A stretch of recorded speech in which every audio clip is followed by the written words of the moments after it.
کی به یو حدیث راوړی دی، یو حدیث دی خو څه ناشنا حدیث دی. زړونه ورسره نرمیږي خو هغه زړه ورسره نرمیږي چې هغه زړه ژوندی وي، هغه زړه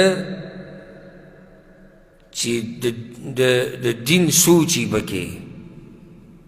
هغه زړه چې فکر یي پکې، هغه زړه چې د آخرت غم یي پکې، دغه زړونه پرې نرمیږي. ما تیر شوي درس کې دا خبره کړې وه چې یو زړه غافله یي که نه غافله، که ته د ده مخکې قرآن ټول ختم کړې او ایتونه او حدیثونه او د هر څه بیان کړي، خو د ده په زړه باندې اثر نه کېږي. وجه دا چې دلته زړه غافله دی. دغه شان چې کوم زړه کې توجه نه وي، توجه، نو دی هم په خبره باندې نه رسي او نه دی د خبرې نه فایده اخلي. حدیث راوړی دی د عبدالله بن عمر رضی الله عنهما. عبدالله بن عمر وی اخذ رسول الله صلی الله علیه وسلم بمنکبی. یو ورځ پیغمبر صلی الله علیه وسلم راغی نو زما په دې ولي باندې لاس کېښود، په دې اوږې ورته لاس کېښود، او دا د پیغمبر صلی الله علیه وسلم طریقه وه. کله به ملګري ته مسله بیانوله یو صحابي ته، نو لاس به وله د بدن په صحیحه کېښودو، یا به وله ګوته راونیو یا به وله لاس ونیو. د دې سره توجه ډېره وي بیا خبرې ته. نو پیغمبر صلی الله علیه وسلم د عبدالله بن عمر په اوږه باندې لاس کېښودو او دی ورته وی عبدالله کن فی الدنیا کانک غریب. ای عبدالله په دنیا کې ژوند داسې تېروه لکه ته چې ناشنا یې، او عابر سبیل، یا په لاره باندې تېرېدونکی یې. بس دغه دوه ټکي ورته ویلي دي. په دنیا کې داسې ژوند تېروه لکه ناشنا یې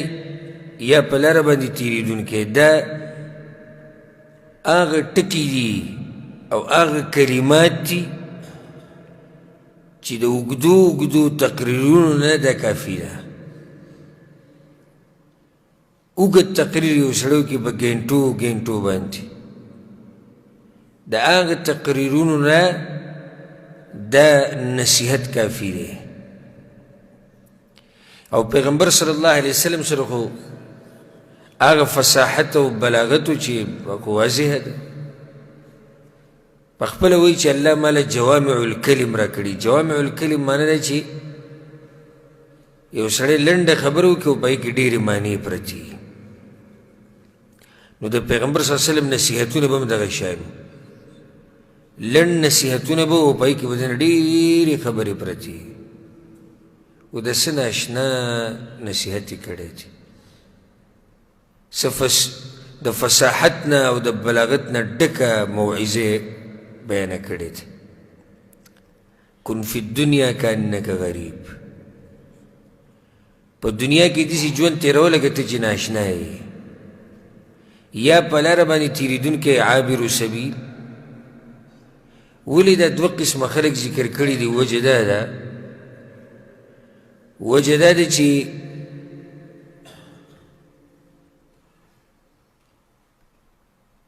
دا ده چې دا دوه کسان، یو ناشنا چې یو ځای کې ناشنا وي، او دویم چې مسافر په لاره باندې تېرېږي، نو د ده زړه په هغه ځای کې نه لګي. نو پیغمبر صلی الله علیه وسلم دا نصیحت کوي موږ ټولو ته چې په دنیا کې هم داسې ژوند تېروه. اوس موږ دې ملک کې وګوره، چا ته چې معمولي خبره وکړي چې وروره دا کار وکړه یا داسې وکړه یا دا ځای ځان له داسې برابر کړه، بړه وایسې ته هم سبا له ځمه. دی ځان ته مسافر وایي. دغه شان ناشنا چې یو علاقه کې څوک ناشنا وي، زړه یې د هغه ځای سره نه لګي. که دې ته ول ډېر مال ورکړي او ډېر څه وله ورکړي خو هغه ځي کې نه خوشحالېږي خپل وطن خپل ملک ته یې شوق وي مړه وي خپل ځای خپل ځای یو ورځ باسي ما خپل ځای له ځو دغه کم ملګری چې ټوخېږي دی لکه اوبه څوک ورکوي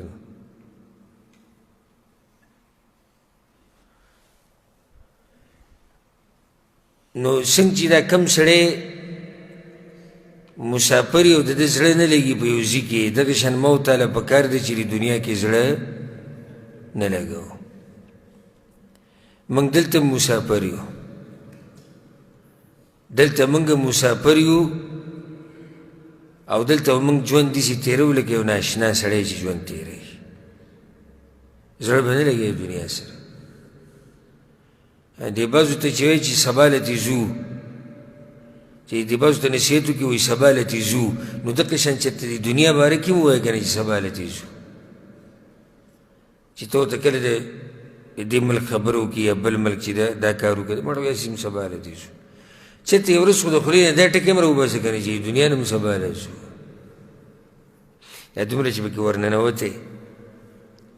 ما یو پیر کور کې څه کار کوو نو بعض ملګرو راته بیا نصیحت وکړي دا پردي کورونه دي اوس څه پته لګي مالک درته وایي چې ځه نو ما هغه ملک کې چې ولې هغه خپل کورونه یې که هلته راته مالک ووایي چې ځه یو ځای کې هم نشته خپل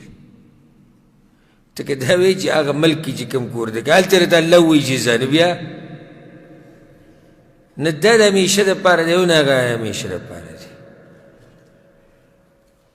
دلته وایي دا پردي کورونه دي خواري کې مالک درته وایي ځه نو ما مالک په پاکستان کې وویلی شي چې ځه مالک خواري ځای کې ویلی شي چې ځه پاتې کېږي کوم ځای کې ته اوس کله حدیث دې ویلی چې هلته سړی همیشه پاتې کېږي او تله نشي دغه کور نه وي سړی خواري به یې دغې له زور ورکړي ځکه چې هسې په دغه کور کې همیشه پاتې کېږي نه همیشه پاتې کېده خو په یو ځای کې نشي نه دلته شتې او نه هلته شتې نو چې نه دلته پاتې کېده شتې همیشه او نه هلته پاتې کېده همیشه شتې خو یو شی شو یو کور شو اصل خبره دا نه ده د سعودي عرب او د پاکستان اصل خبره د افغانستان او د انډیا نه ده اصل خبره د مسافرۍ او د بې مسافرۍ نه ده اصل خبره دا ده چې د دنیا د همیشه اوسېدو ځای نه دی د ټوله دنیا مسافر خپل ملک ته زړه کېږي نو دغه شان به مسلمان زړه څه ته کېږي آخرت ته به کېږي هغه زموږ اصلي وطن دی زموږ اصلي وطن هغه آخرت دی زموږ شوق به ټول د جنت طرف ته وي په دنیا کې وقتي طور به ژوند تېری مسافر وقتي طور لګی که نه و دلته دا یو ښکلی مثال دی چې دلته د ټول ملګري چې ناست دي مسافر دي هر شي کې ګزاره کوي ولې هر شي کې ګزاره کوي وایي سبا لتې ځو دکه شان به بلکل په دنیا کې ژوند تېری هر شي کې ګزاره سبا لتې ځو